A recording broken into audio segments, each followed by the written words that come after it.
Okay, welcome to our session on online communication. We thank you for joining this webinar. We know it's been a challenging time this past week or so, trying to learn new techniques to reach your students online. We're happy to present some new strategies here using this workshop on online communication. So one of the most important things we really want to think about when we begin to think about communication for online is how can we be more human? And a lot of literature on this topic talks about how we humanize online learning experiences. So the first technique is really looking at teacher presence. Now, remember when you were teaching in your regular class where you meet your students every day, they could see you, they could feel you, they could hear your tone of voice, and that created a very strong interpersonal relationship with you, even if you didn't meet or talk to each one every day. Now, as you go online, there is a tendency for students to feel as if you're no longer there. So it's important to instill a strong sense of presence where they can see you virtually because they no longer see you in the classroom, and they feel you virtually, specifically that you still care for them, you are in touch with them, and they could hear this through how you communicate, specifically the tone of how you communicate. So it's recommended that we reach out to students. There is tendency for students to feel quickly isolated online. You know, as we go online, we tend to send students a lot of activities to do and announcements and requirements, and this fire hose of inputs to them may easily have them lose a sense of routine or a sense of time on what's going on. The structure becomes a little bit loose, and so you keeping a communication loop with students is quite important so that they know how they can reach you and you know how you can reach them. So today in our workshop, we're going to look at these two techniques, strategies on how students can reach you and strategies on how you can reach students. So there are multiple ways for students to reach you. It's very common, if you see on the screen, that they could send you a message or call you through the phone, they could email you, or they could contact you through virtual office hours, which you could do on an appointment basis. Now, there can be a lot of techniques that you can use. There's no specific one that fits any situation, but I'd like to think of it as setting boundaries. It's good to communicate to students in terms of urgency. So if something is super urgent and they really need to reach you, it is probably best if they send you a message or give them an option to call you. Now, this is instances where students can't wait, and probably they can live with a short response that maybe you have a short text message to them or a 30-second to 1-minute phone call. But if their questions can wait 24 to 48 hours, email is typically our standard way of communication. However, there's a little bit of turnaround time on this, and often this is best when their questions require a longer response. Now, if there's something more specific that needs to be discussed with students, we suggest holding online office hours or virtual office hours through WebEx or web conferencing. And this is best if you allow students to set appointments with you so that you can have a dedicated time for this. Now, if you haven't done this before, setting up your personal virtual room is very easy. You can simply log in to uncc.webex.com, and once you log in using your NinerNet ID, you will be given your personal room URL, and you will see this on the screen over here. Typically, it's uncc.webex.com/meet/your NinerNet ID. You can share this URL to students, and this is how they will log into WebEx and meet you online. If students struggle with meeting you on WebEx, Another option that WebEx provides is to join the call using a phone number down here, which has an access code and a PIN. Now, another way to get students to know what options they have is to update your email signature. Now, typically you might have a signature already where you have your name, your title, your department, and your address or the school address. Now, it's very common for us to have our phone number or fax number, which is bounded within the university. Now that many of the instructors and staff are working from home, it's likely that these phone numbers may not be the best way for them to reach you. If you are comfortable, you may want to offer your cell phone number or home number. If not, you may limit your communication to your email and a virtual office hour WebEx link, which you could add to your email signature. Another way to communicate to students this information is by updating your Canvas course to have a specific page under a module. I've created a module here called Resources for Online Learning, and this might just be a space where you can add a whole bunch of things that are emerging as the changes go by the past few weeks or the upcoming week. So this page is called How to Contact the Instructor, and this page has the information that you want to explicitly tell your students as to how to reach you. You can set additional guidelines here on urgency, your appointment schedules, availability dates, availability time, and this will give your students the best way to make decisions on how to contact you. Now, additionally, we also can use Canvas in unique ways for students to reach you with questions about their content or their learning activities. Here we have the Canvas weekly question and answer forum or discussion forum, and then we have the Canvas general help forum. So let me explain some of the differences to this and how this might be used. So here's an example of a general help forum. Now notice I've added this forum also under my new module called Resources for Online Learning. And this is a general forum where if the student has a question that might be applicable to the whole class and you're receiving a whole bunch of emails already, you might want to navigate that and build a special forum in your class, in your Canvas course, so that students can post their questions there instead. And this will allow your entire class to see your response or their question. You may even allow your students to respond to each other. So notice the instruction I put here. Please post any question you have as you go through the course. Your question may be addressed to the instructor or to the class. Students may respond to this forum to answer each other's questions. So here you're giving students open voice where they could openly ask questions to the class or make their questions public. Now, you may want to set guidelines for this. Some questions that are more personal or urgent may be directed to you through email, so make that very clear to the students. However, more open questions such as those pertaining to activities or content or clarifications may be posted in the general help forum.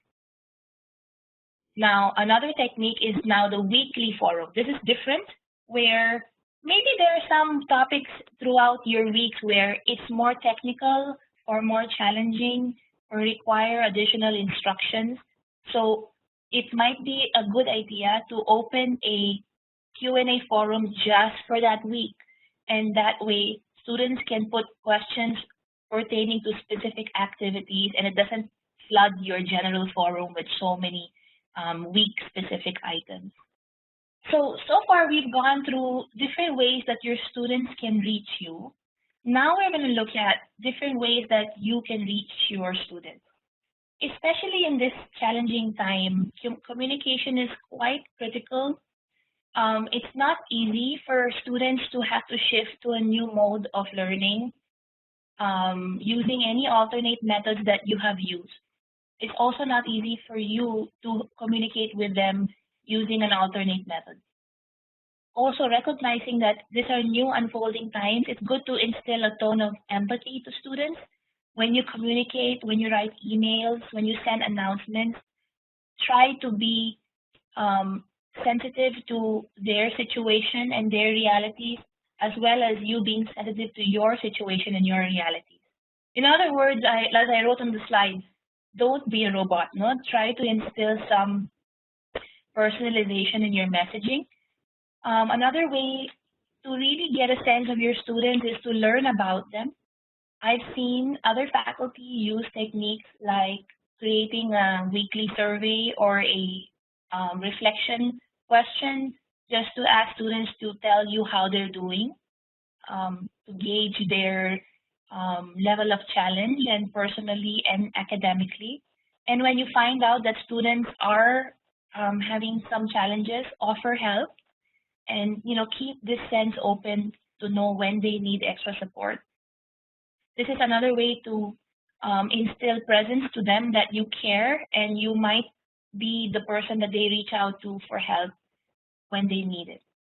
Now, aside from communication about course content and course materials, we are receiving university updates regularly from our chancellor and provost. Um, these are coming as they are ready. Typically, they come every Monday, but they might be coming as needed. So you might want to share or explain some of these guidelines or recommendations to your class using communication tools. Some of these might be explicit to your department maybe, or some might be university-wide.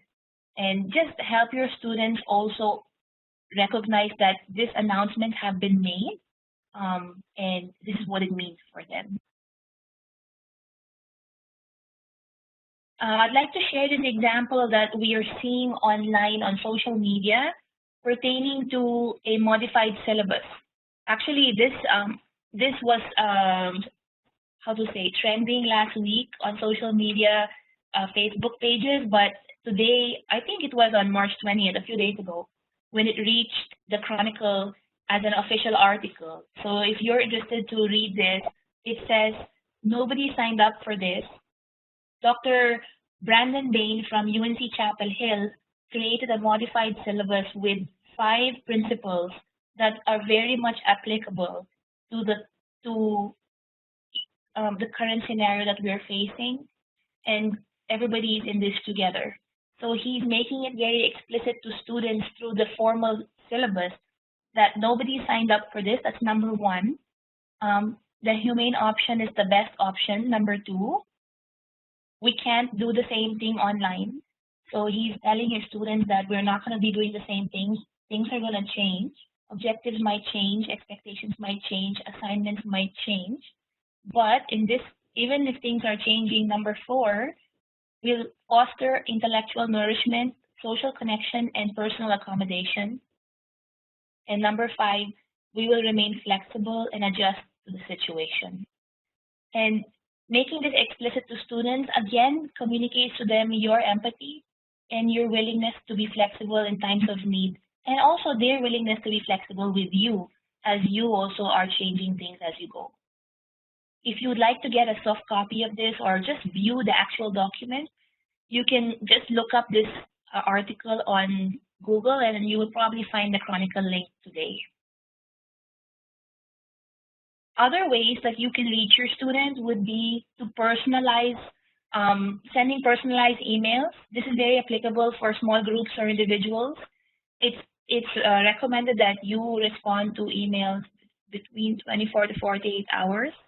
Now, if your emails need to go to a wider range where you need to announce things to your whole class, it might be best to use Canvas announcements.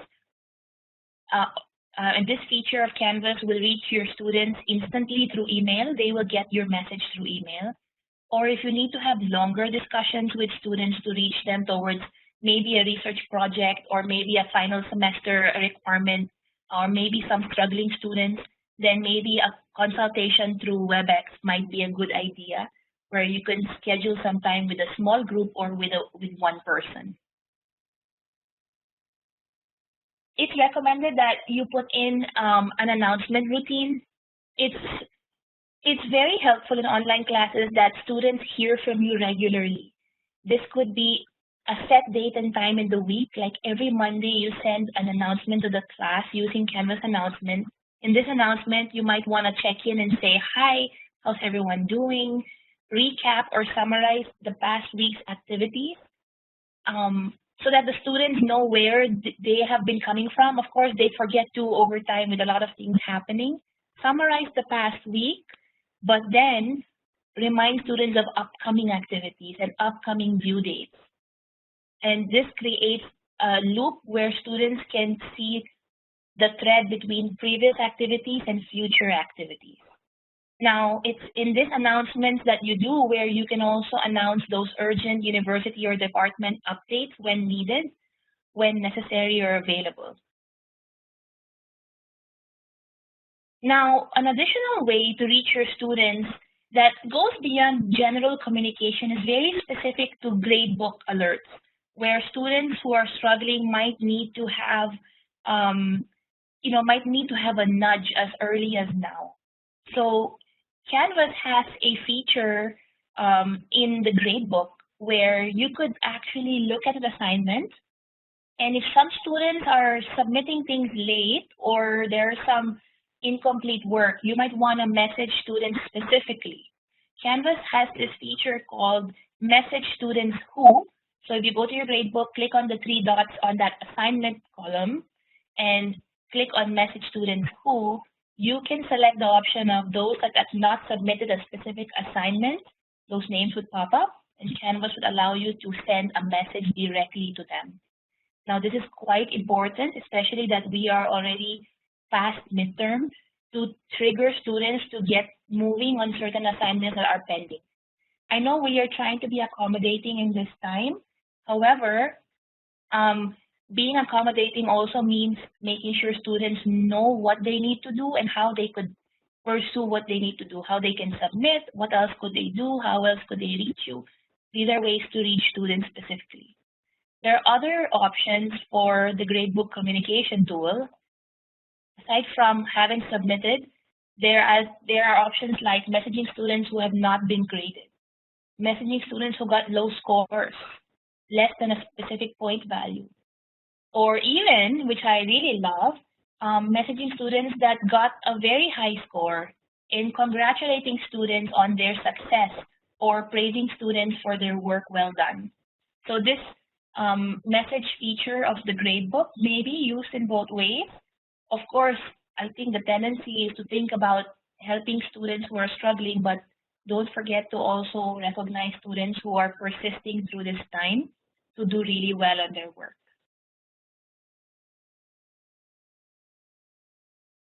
So at this point, I think the last thing that we would like to share with you is this is the time to be honest and be flexible with your students.